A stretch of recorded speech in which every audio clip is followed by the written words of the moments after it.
पहले की बात है, एक गांव में मक्खीलाल नाम का एक आदमी रहता था। उसकी बहुत बड़ी दूध की दुकान थी। उस दुकान में वो घी, दही और भी कई प्रकार की चीजें रखता था। अरे ये क्या, आज इतनी मक्खियां कहां से आ गई?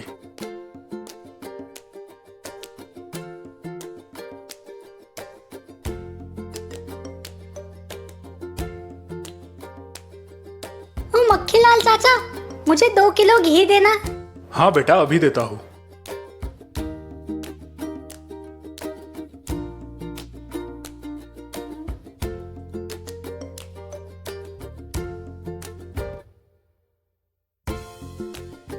अरे ये क्या मक्खीलाल चाचा, इसमें तो मक्खी गिरी है।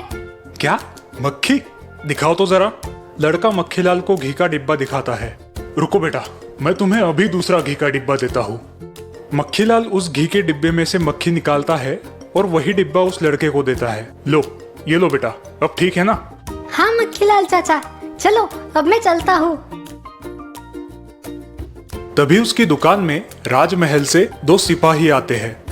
सुनो मक्खीलाल, दोपहर तक 40 किलो घी राजमहल तक पहुंच जाना चाहिए। हाँ हाँ, मगर इतना घी? आज राजमहल में दावत है क्या? हाँ, आज महाराज ने सभी मंत्रियों के लिए दावत रखी है। ठीक है, चिंता मत करो, आपको घी वक्त पर मिल जाएगी।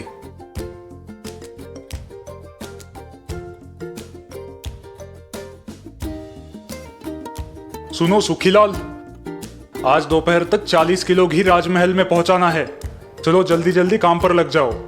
पर मालिक, 40 किलो घी बनाने के लिए अपने पास इतना दूध ही नहीं है। एक काम करो, जितना भी दूध है उसमें आधा पानी मिला दो, इससे काम हो जाएगा। पर मालिक, ऐसा करना ठीक नहीं रहेगा। अगर ये महाराज को पता चल गया तो वो अवश्य हमें दंड करेंगे। तुम चुपचाप अपना काम करो, वरना निकल जाओ यहाँ से। ठीक है मालिक। सूखीलाल दूध में पानी मिलाता है, फिर भी दूध कम पड़ता है। सूखीलाल अपने मालिक के पास जाता है। मालिक, मैंने दूध में पानी मिलाया, फिर भी 40 किलो घी नहीं हो रहा है। अब हम क्या करें?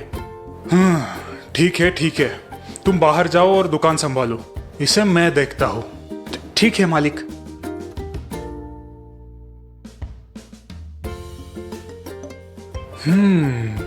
क्यों ना मैं इसमें वनस्पति तेल मिला दूं? मक्खीलाल पास ही में रखा वनस्पति तेल का डिब्बा उठाता है और घी में मिला देता है और घी का डिब्बा पूरा भर देता है। हाँ, अरे वाह, मेरा काम तो हो गया। अब इसे जल्दी राजमहल पहुंचाना होगा। मक्खीलाल घी लेकर राजमहल जाता है और घी का डिब्बा देकर घर की ओर निकलता है।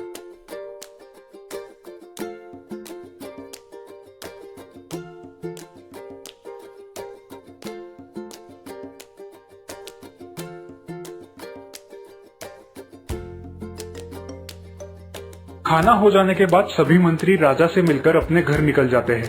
राजा सभी को मिठाई का एक एक डिब्बा देता है। खाना हो जाने के बाद अरे वाह, कितनी अच्छी सुगंध आ रही है। थोड़ी मिठाई मैं भी चख लेता हूँ।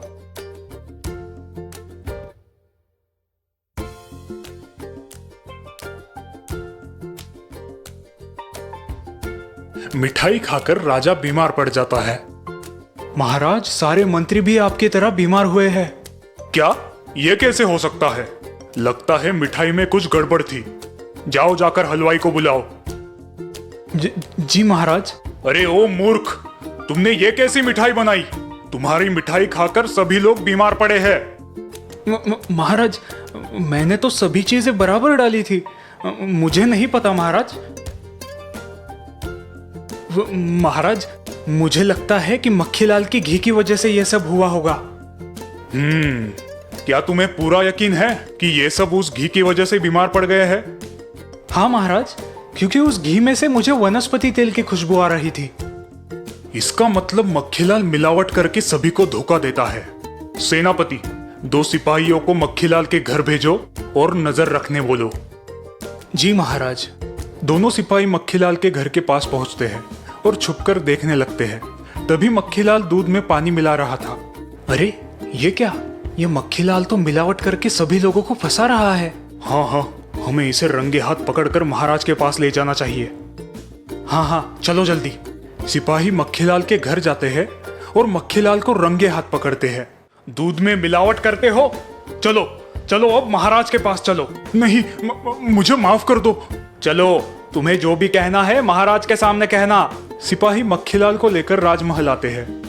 महाराज, इस मक्खीलाल को हमने रंगे हाथ पकड़ा है, दूध में पानी मिलाते हुए। क्या इसका मतलब तुम सभी लोगों को फंसाते हो?